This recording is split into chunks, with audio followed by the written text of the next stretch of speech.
Alam mo ba kung bakit hindi lang pang-couple ang Valentine's Day? Oo, mas malalim ang kahulugan ng araw na to kaysa sa iniisip ng karamihan. Hello mga ka-JD Smart! Ako nga pala si JD Smart and welcome sa JD Smart TV. Sa channel na ito ay pinag-uusapan natin ang mga bagay-bagay na tiyak na may matutunan ka.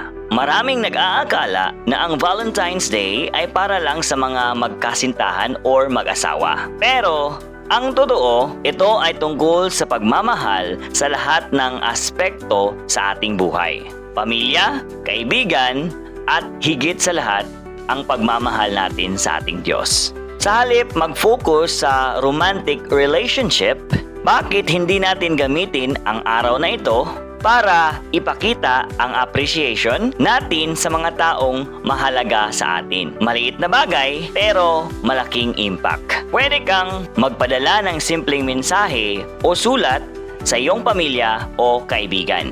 Gumawa ng random acts of kindness sa iba. Maglaan ng oras para sa sarili, para sa self-love and self-care. At higit sa lahat, tandaan natin ang pinakadakilang pag-ibig na natanggap natin. Ang pagmamahal ng Diyos sa atin. John 3:16.